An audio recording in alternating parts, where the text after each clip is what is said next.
A very strong member as that. A very strong supporter of Nana Addo Dankwa Akufo-Addo. Kwejo and Kwejo. Now, the SDA Church, Seventh-day Adventist Church, they have raised reservations regarding the proposal to have the day of elections on Saturday. What are the SDA people saying? All right, now, this press release is dated July 20th, 2024. It's for immediate release. Right. It says, Beloved, Sabbath observance and civic responsibility. A statement from the Seventh-day Adventist Church in Ghana. Now, the Seventh-day Adventist Church in Ghana recognizes the civic responsibility of its members to participate in the democratic process, including exercising their right to vote. However, we wish to reiterate our long-standing conviction that voting on Saturday, the Sabbath of the Lord, is not in alignment with our religious beliefs. We wish to reiterate that what the church stands for and advocates. 1. Sabbath as a sacred day. The Sabbath, observed from sunset on Friday to sunset on Saturday, holds deep spiritual significance for Adventists. It's a day dedicated to worship, rest, and communion with God. Our long-standing conviction and teaching have been that members should not engage in non-religious activities, including voting. Voting on the Sabbath is therefore contrary to our understanding of its sanctity. 2. Efforts made toward election date change. The leadership of the Seventh-day Adventist Church has consistently advocated for an election date change to accommodate members' religious observance. The church's efforts were based on our belief that moving the election day away from Saturday would allow all citizens, regardless of faith, to participate fully in the democratic process. And 3, no political endorsements. As a church, while we encourage civic engagement, our congregational meetings, whether on Saturday or any other day, should not serve as platforms for political debate, endorsement of political parties or candidates, or political party campaigns. Our focus during Sabbath gatherings should be worship, spiritual growth, and fellowship. In summary, the Seventh-day Adventist Church in Ghana respects the rights of its members to vote. However, on the matter of voting on Saturday, we urge members to prayerfully ensure that their decisions are consistent with the Adventist belief on the sanctity of the Sabbath. While we respect the diversity of opinions within our membership, this statement issued by the Southern Ghana Union Conference and Northern Ghana Union Conference is the church in Ghana's official position on Sabbath observance and voting on Saturday, December 7th, 2024, and it's signed by Dr. Thomas Techiokran, President, Southern Ghana Union Conference, also Professor Dr. Kwame Ano Boahen, President, Northern Ghana Union Conference, Kumasi. Well, it's 8:22, and the key information we have for you is that the Seventh-day Adventist Church, we reached out to them. They declined to speak because they have already issued a statement. So just to place on record that we are playing by the rules here. On the phone line, joining us now is Dr. Harry Agbanu. He's a senior lecturer, Department of Religions, University of Ghana, Legon. Doc, thank you very much for spending your morning with us. How are you doing? I'm doing good, in regards to your listeners as well. Great. Doc, what will be your initial comment on this press release by the SDA Church admonishing its membership to stick to the principles of the church? Well, issues of belief, issues of faith do not readily lend themselves to logic or rationality that much. And so the church deserves the right to, encourage members to stick to their tradition or doctrine of not participating in elections on Saturday, which is their Sabbath. I see. Now, this conversation about Saturday voting, the SDA has been drumming it home that, well, consider us because you won't have us join it, and that will also be mean to be misconstrued or may be taken to mean that you are taking away our civic rights and our right to vote and be part of the democratic process. Do they have a point, a fair point? That one I'm not sure. Because Ghana is not a religious country. Ghana is a secular country. And therefore, no religion can prevail on the country to do things the way they want it. Exercising your civic responsibility is a choice you have to make between the civic responsibilities and the religious right in quotes. And so to insist that because they do not vote or they do not work or they, celebrate the Saturday as their Sabbath, therefore all others should be forced or the country should enact laws that will take them into consideration. I think that is neither here nor here. In fact, I recall at the University of Ghana, some years back, the same conversation came up, the same debate came up when the SDA group was not writing examinations on Saturdays. I see. And they were expecting that there shouldn't be examinations on Saturdays. So the university took a decision that the university is not a religious institution. It's a secular institution.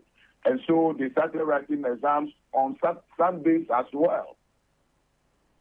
So with that decision, writing examination on Saturdays and Sundays, that argument has really waived. I've not heard any agitation among SDA students these days that they don't understand why they should be writing examinations on Saturdays. So I think that the state deserves the right to fix its own calendar. And it also behoves the citizens of the state to respect the right of the state as much as they want the state to respect their rights.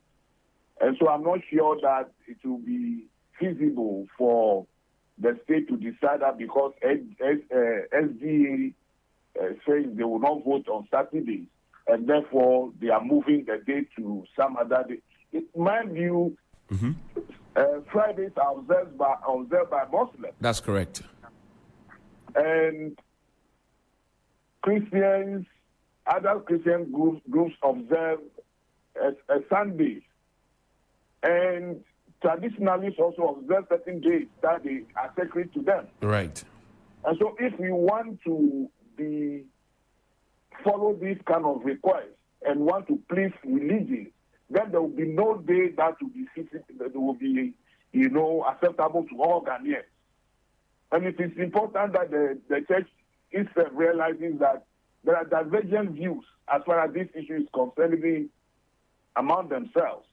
So they should leave individuals to act according to their own conscience. That's what I think.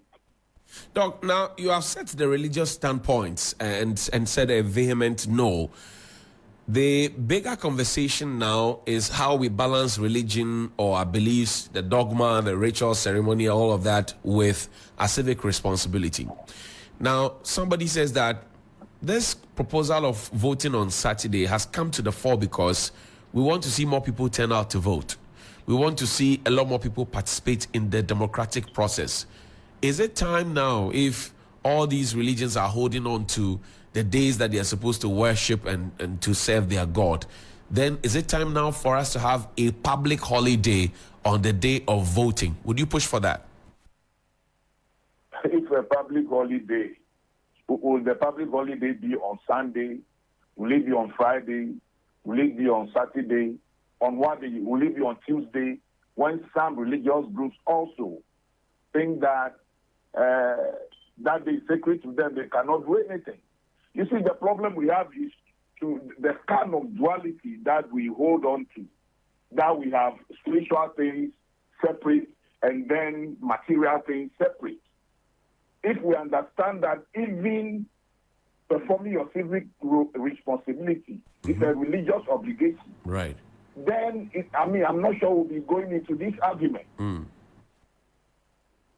Voting, if we understand voting as a form of worship to God, selecting our leaders as a form of worship to God, then it will not be arguing that voting is a civic thing, and therefore it's against our religion. Worship is worship. So I believe that it's about time we understood that everything we do is a form of worship to God, including voting. And so whether public holiday or not, right, there will be some groups who will not, be comfortable with a particular day, if that day they believe is a sacred day for them. Right. Well, Doc, it does appear that it's just the SDA that's out there making this proposal because it affects them, of course. But should the church universal have come together at this point, all the religious entities have come together to say, can we sit around the table and see a way to resolve it? That conversation has not come. Will you push for that? That would be a decision to be made by the political leadership. I want to emphasize that Ghana is a secular state. Right.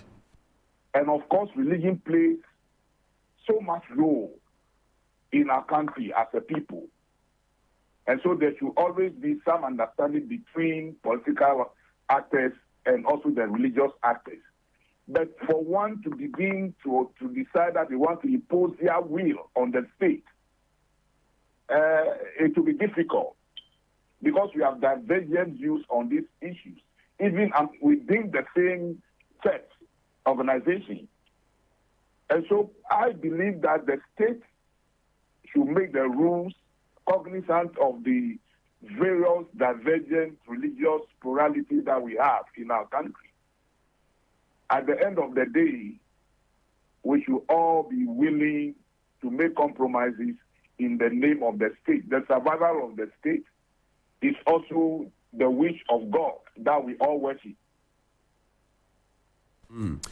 Now, another question that comes to mind is, shouldn't the Electoral Commission be putting all these groupings in one room to perhaps appeal to them? The points you have raised now, stating what Ghana is, what our civic responsibilities are, what it should even mean to religious people as, a form of worshipping their God, etc. Shouldn't the Electoral Commission be the one leading the charge to forge, a roundtable discussion to resolve this matter?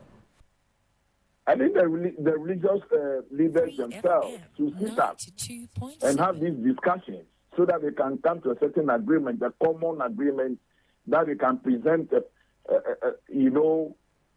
a position to the state, and for that matter, the Electoral Commission. But if, let's say, SDA people present their own, petition, and other Christian groups also present, remember, there are some Christian groups who also meet only on Fridays. And the Muslims meet on Fridays. Right. So if everybody is insisting on a particular day, then there will be no way forward. But if they can come together and have a unified position, that can be considered by the state. Because it will be difficult for the state to please every religious group in this country. Remember, Ghana is a religiously pluralistic society. So there will be need for compromises here and there, rather than insisting that because I believe in this, my belief will be carried. Do you foresee, Doc, that members of the SDA Church will defy their leadership to go and queue and vote? Will. Quite a number of them will. 3FM. And that will be... Quite a number of them will, because the leadership itself recognizes that there are divergent views among them as a church. There are those who do not think that is necessary. There are others who think that it is necessary.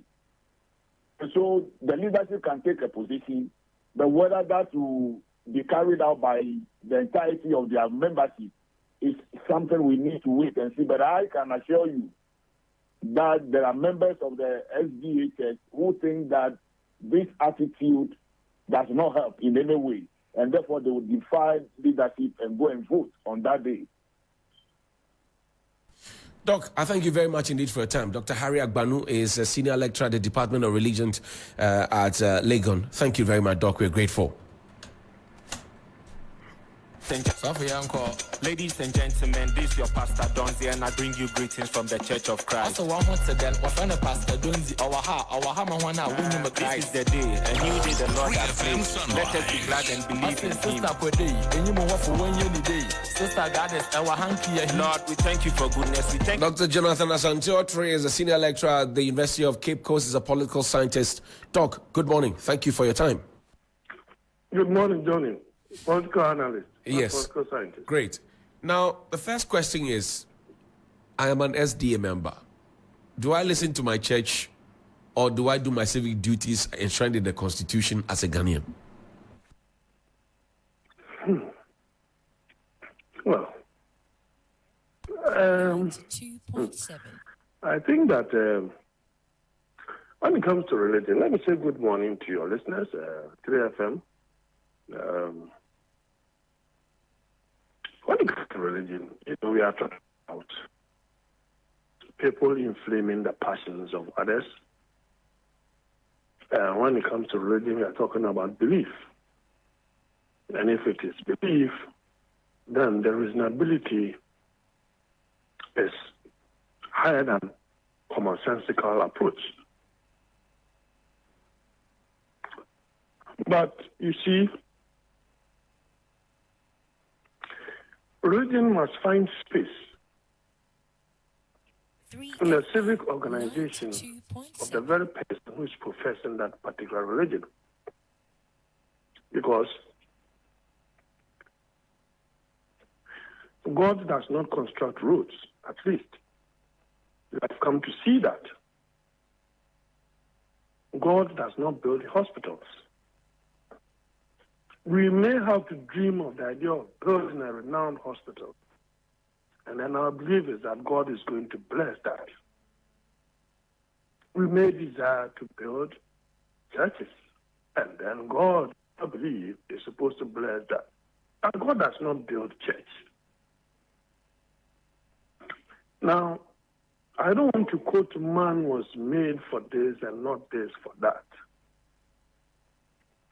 It's a very funny issue that ought to have been solved practically. Mm-hmm. Now, how do we practicalize the solution of this particular problem?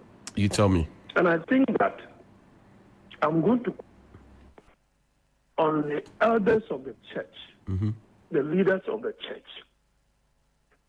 to probably come to a compromise or more of a practical approach to this. That anyone who is a member of their fellowship from exercising his or her civic responsibility. After all, there are people who belong to that fraternity who may be contesting. Now, the point is that your people are not voting, or your people have been called upon not to vote. Why should I come and vote for you when you think that working and that is what the bus? Have you forgotten that? Or I don't know. Should I ask our church elders if, for example, the person who is contesting and the Sabbath day is the day of the election, other people should go and vote for him? Will he be working? Will he go around checking whether some constituencies, some ballot boxes, some polling agents, polling stations, put everything in context? I suggested that to have been proper, for example, if they were added to the special voters, to the list of the special voters. But that in itself will create or open a Pandora box in the future.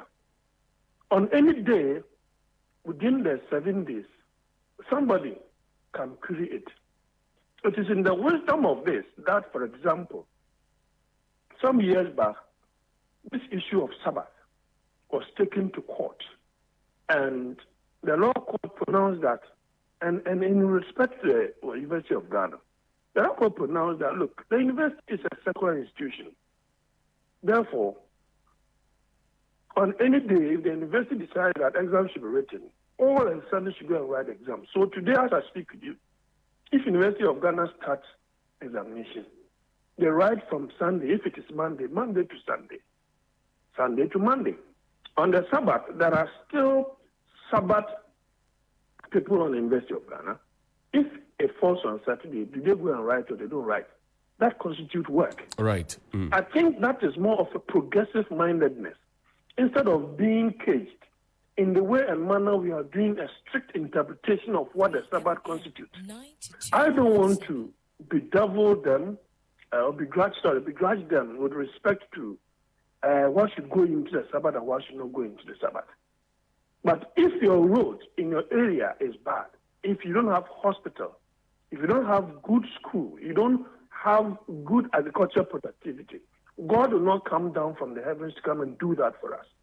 Therefore, we should have more of a commonsensical approach to this than anything else. Now, if they take that decision, that entrenched decision, they are rather alienating themselves, from the larger Christian fraternity. And that in itself, their voice politically will be dimmed. In the near future, their voice will be dimmed. But I think that anybody who is a member of the SDA Fellowship of Fraternity and will want to exercise his or her franchise on that very Saturday or Sabbath day should freely do so. Should freely do so. Probably this will allow them to interrogate the constituent of Sabbath in the near future. They must sit down. Doc, are you not pushing people into the bracket of being excommunicated from their church? It's not as if the church feeds anyone. It's not as if the church pays your fees. It's not as if the church puts daily bread on your table. It is just a social gathering. Once we are done, we go to our homes. If the road in your area is bad, it is bad. If you are staying in a dilapidated house, the church will not come and build a free house for you. It is a matter of individual responsibility and our faith. Excommunicating someone on the basis of this, then they will have to go to the EC, get a list of all those who will go and vote. And I think that will be an extreme absurdity if they should go on that tangent. Now, this will be a dilemma, and if we don't take care, we may have a huge problem on our hands, especially for this election, given the fact that the two major parties in now, Alan Chamanting and Cheddar, everybody have very well, big interest in this particular thing. Should the Electoral Commission step in and also compromise? Because I think the reasoning for the Electoral Commission's choice of a Saturday is to make sure that people come out in their numbers to vote. But if that is bringing all these arguments and these positions and this hard stance, should they not also be compromising? Well, that would be a constitutional issue and a legal thing altogether. You are going to open a whole Pandora box. I don't think the EC that has been flogged over the period, especially the current commissioners that have been flogged over the period, want to go into something of that sort. Because the 7th December, that has come to stay. I looked at people proposing situations where we are going to vote a month ahead of the 7th December. That's right, and that failed. Because I know in the issues of treachery or treacherousness, you have one particular party or another going into areas where education is very low and telling them that the elections will still be held on the 7th of December, when in that particular period it will be 7th of November, so to speak, or any day in the first week of November. And then these people will be waiting out there thinking that is the case, and they will give them money, knowing very well that is where they know they are going to come and vote against them.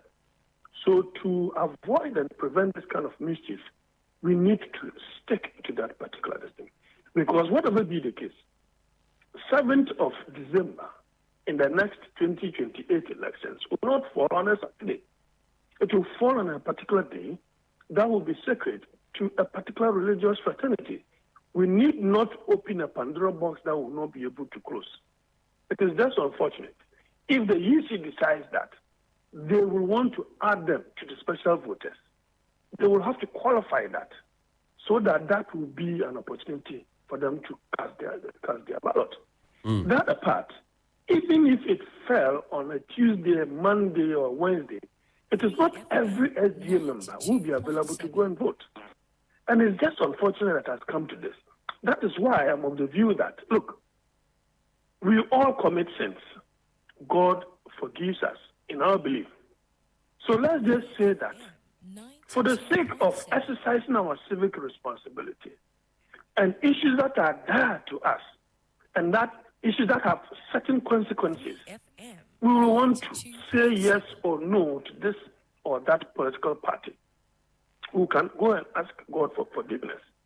But the hypocrisy that is being churned out there, for me, flies in the face of some kind of compromise. The compromise can never come from the EC, where other political parties can easily accuse the EC of bending to favor one party or the other. Right. They will not dare. And that in itself will be quite sacrilegious and could create, because if there is no peace in this country, it doesn't matter whether you're SD or Jehovah's Witness. Right. You will suffer similar consequences. That is the more reason why I don't want to be using the word common sense. I think that more, better engagement and compromises will have to come in. But I dare say that should the church go on the tangent of prescribing those who go out and exercise their franchise based upon the same Bible and belief, that they can find solace in a particular article or chapter or a book to say that God really allows something of this sort to happen. I think if you go on that tangent, then you're going to lose membership. And of course, it will have meant that the church is not progressive. Doc, my final question to you. Are you surprised as a political scientist and political analyst that this kind of conversation is coming up now at this stage of our democracy, and particularly for how long we have sustained the Fourth Republic? Are you surprised? Well, both surprised and not surprised. Not surprised because you are talking about religion, it's about faith and individual beliefs and practices, and it dovetails into some kind of emotions. And so sometimes you just have to find a middle way to solve that. And I'm surprised, of course, because it ought to be very aggressive, because Jesus Christ said that if any of you had this, that had fallen into this, would you say that because of the Sabbath, you will not save that particular person? Interpret that. You will not save that particular situation. Interpret that. Saving that particular person or situation is a work. It is work. It should be interpreted as such. But because Jesus Christ was erring on the side of common sense, that the Sabbath was made for man, or man was made for the Sabbath, and not the other way around. So that is where the compromises ought to come in. You see, we need to find a middle line. If it is Jehovah's Witness, they have said that they don't take part in things of that nature. So whichever day that it falls, they will not take part. That is their decision. If the country is burning, it will equally burn them. If the country is doing well, they will equally enjoy. That is them. The SDA says that this thing has fallen on this particular day. Per the human arrangement, we did not cause anything. But if anybody decides to go on that tangent and say, I'm going to cast my ballot, that's my civic responsibility, it's my inalienable right, enshrined in the Constitution, I don't think that the church will have any right to go against that particular person or individuals. Dr. Jonathan Asante-Otry, I thank you very much indeed for your time as a political analyst, political scientist with the University of Cape Coast. We're always glad that you could spend your time with us. Thank you so much. Sunrise on 3FM 92.7. You can always join us with your thoughts and comments on our social media platforms. We tweet at 3FM927. We're on X as Helen's bedroom, literally. We're also on Facebook. We're live, and if you join us, you can share your thoughts and comments. Morgan Senanu Ashagbo is a private legal practitioner. He is also an alternative dispute resolution expert or specialist.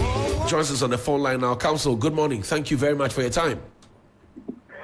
Good morning, and thank you for having me on the line. Counsel, the SDA has taken a stance that don't vote on Saturdays. They have told their members not to vote on Saturday.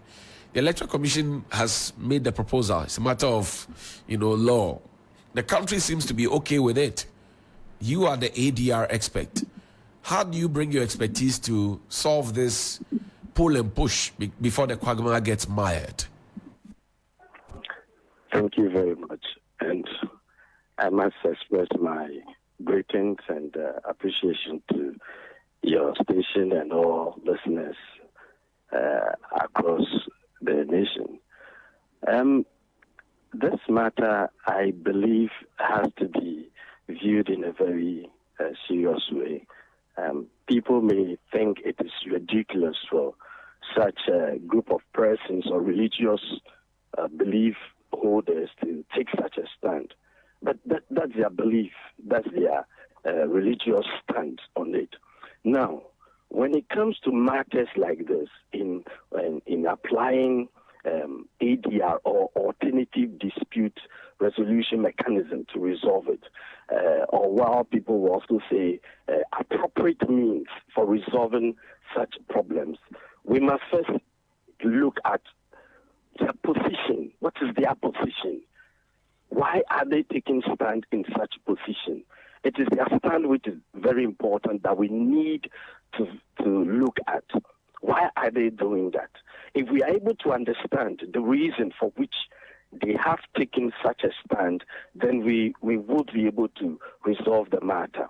Now, it is a civic responsibility for every citizen to cast their ballot or vote in a national or any election which has to do with the nation.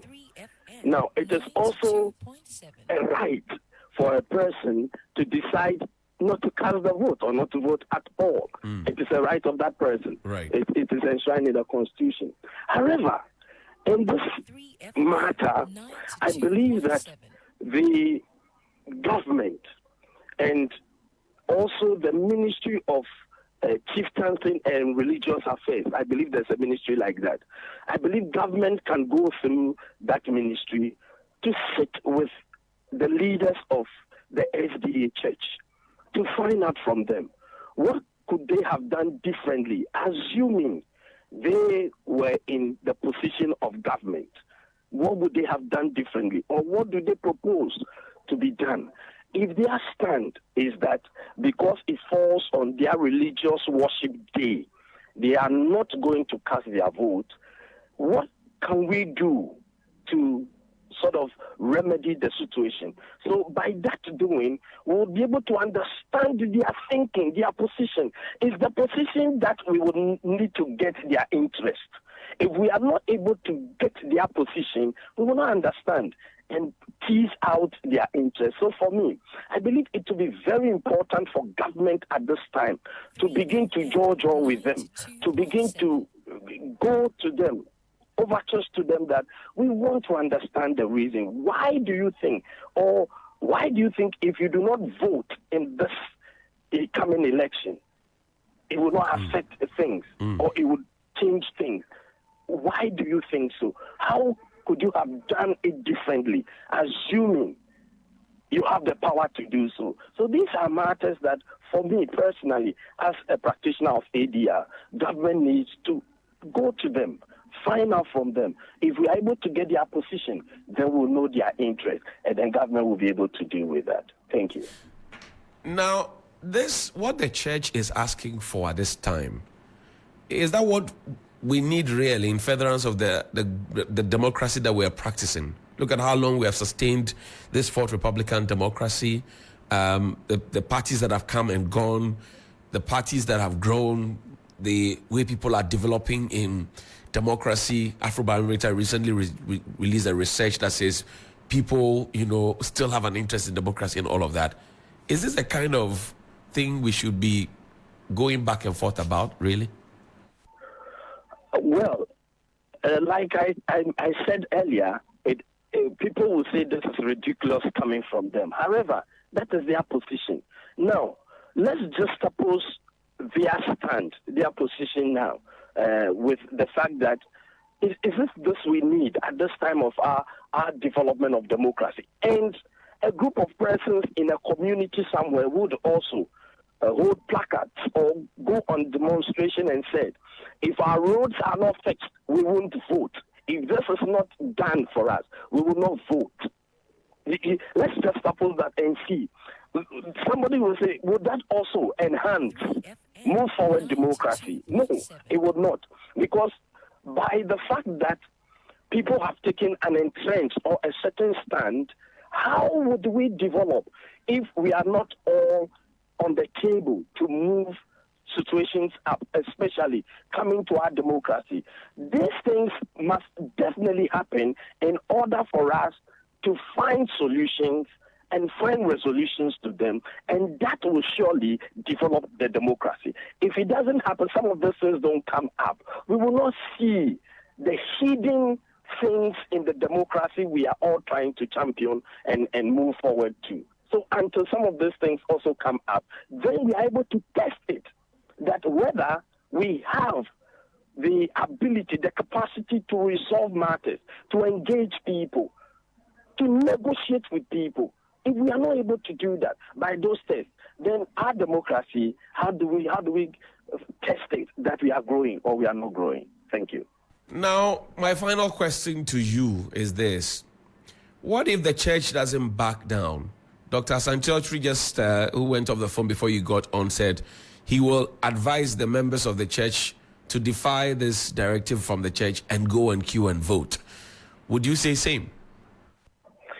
Well, I will not say so strictly that they should defile. What I would want to say or say to the church and government is that government, through the Ministry of Chieftaincy and Religious Studies, engage them. They are a phenomenal group of people. They must be relevant. So let's engage them. By engaging them, you would, because this election is not ending only this year and Ghana would ever vote again. Assuming going forward after this year's election, there's another election up there and the same stance come up. How are we going to resolve it? You understand? So I believe that we should not just brush it off or call it ridiculous. However, we need to engage them. We need to negotiate with them. We need to make them understand certain rights they hold, certain duties and responsibility they own to the nation as Ghana. So it is not a matter of we saying defile your leaders and go up. No, that does not even make religious acceptability. No, they have to sit the leaders down. You know, people believe, people respect, and they take cautions from their leaders. So if you tell them to defile their leaders and to go ahead, defiling their, are they not going to come back to the church? Yes, they will. But for me, I believe that let's engage the leadership, negotiate with them. Then we can have a sound footing of members to follow the democracy. Thank you. Thank you. Morgan Senanu Ashagbo is a private legal practitioner. He is also an ADR representative. Well, Helen, what do you think? Oh, my goodness. So a good selection. Do you attend church? Sometimes. Helen, this is your question. Your answer is? Yesterday I was at the Presbyterian Church at Israel. For a Thanksgiving service? No, for a memorial service. Yeah, it's the same thing. Yes, we gave thanks. Somebody had died. Yes, please. So that's why you went to church. Yes, please. But not on your own volition. The week before I went to church on my own volition. So you went to the funeral? Yes, please. Not the church? No, I went to the funeral on Saturday. And then on Sunday you followed your friends to the church? I followed my family members because to the it's a funeral. So you had to be there. Yes. Then you went and did Bonyo party afterwards. Bonyo party was the Saturday, serious Bonyo party. Yeah. Then Sunday we did it quite tame, celebration of life. But on your own, you won't wake up on a Sunday iron to say I'm going to church. Oh, the week before I went. Prior to that, maybe it had been since Valentine's weekend. But relax. Yeah, I'm relaxed. Yes. I'm just shocked. Be calming down. I'm calm. Right now we've gone digital. Yes. So you do e-worship. You do Zoom e-worship. You know do e-worship. Zoom church. I see. Yes. How do you pay your offerings? Oh, these days, go to any of these mega churches. Before you even enter, they have those that have the card machine. They can greet you. They have their Momo. Now tithe, you pay with Momo. It's flashing across the screen. One scripture, one Momo notification. I see. One scripture. Yes. We've gone digital. Ways and means. E-worship. You have to pay. now, I mean, if you were a member of the SDA church, where would you have tilted? towards your church or the state? I think definitely towards the state, because I like what Mr. Jonathan Otri said. He says that afterwards you can ask for forgiveness. That is universal. If you listen to him carefully, you should do what you want to do and then go and ask for forgiveness. Because he says in his opinion, which I am leaning towards, that this civic responsibility is one that directly affects your life. Right. To the point that he's certain that if you ask for forgiveness, God will, as we say, see inside for you. Because he also started his preamble by saying God does not build roads, does not build hospital, cannot bring down taxes. In all of these things, we ask for God's guidance so that these things can happen. But if you want these things to happen, you have to get it in motion by what? Voting. By voting for your Faith interests. without works is dead. There you go. So on that point, I agree. Although we have to handle this conversation with sensitivity. If you are seen to be, let's say, somewhat dismissive, oh, come on, they should just let us, move on with it. In our face It could also not promote the inclusivity that we want. In other parts of the world, there are different. Some people are not able to go to the polls, so you have e-voting. We're on this agenda to digitize everything. Is that something that this conversation can get us to go digital with the voting? Could that be an option? Even the manual voting we've been doing. They sit up. Yeah, they sit up. People, EC officials. I mean, this one is premature. EC officials are telling people where to vote. Yes, so maybe that intervention is premature. I agree with that. But herein lies the case where other panelists have also said if we open up the floodgates, we won't be able to maybe contain it, because that will set a precedent. Okay, SDA were allowed to vote on a different day, so let me also bring. Let's vote. Let's not vote on Friday. The 7th December falls on a Friday. No. We'll go for Juma. That potential for opening of floodgates does exist. But also, Jonathan talked about hypocrisy that he's seen, that in certain engagements, those who belong to that church find no reason not to participate. Talked about examinations. There are certain things that you simply can bypass. The doctor from Legon also said a similar thing from the Department of Religions, that look, the University of Ghana had to take a bold decision regarding that matter, that look, if exams we are writing. Receipt is waiting for you and you pay. So I think that we need to have a middle ground of a sort that I don't see, in terms of the posture of the SDA church. I don't see that, because if you read the release statement, it says that, well, we're asking you to as much as possible. We're not telling you don't go. Right, but we are asking you to remember your principles, and it's just like your father telling you, "Oh, okay, you can go out, but remember that if you go out and you come back, you won't have dinner. So you will go out. If you are stubborn, yes, go out, but know that there will be consequences, literally, or that kind of thing. That's what it is. There's go, but there's a condition to you having the free hand to do what you have to do. Technically, you don't have the free hand, if you ask me, to interpret it in any way.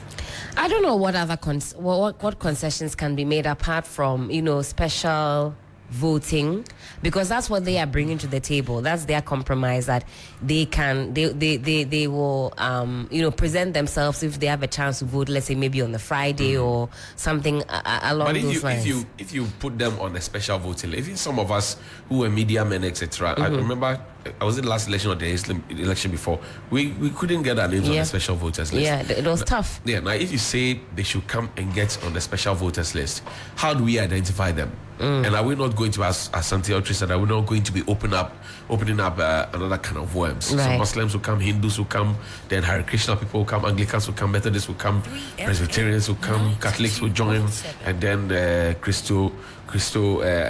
Mohammedist Christo Church people will join. Everybody, we have too many groupings in this country.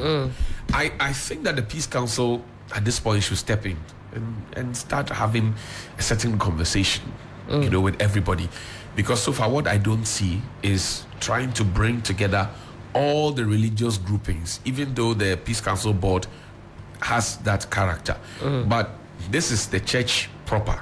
So can we have dialogue with them, bring everybody into a room and say, look, we are all doing this. And as Santi Autry said, you worship your God, but you need these things to happen. Yeah. Right? Yeah. So you can pray, but faith without works is dead. And then the doctor from Lagos also said, well, this should be considered as a form of worshiping your God. It is your job to choose leaders. We always say that, we believe that it is God who decides who leads. You consider yourself as a child of God. Would you want to participate in who your father is choosing? That's right. You should. Anyway, but it's 9:05. Abiam. The best in the morning.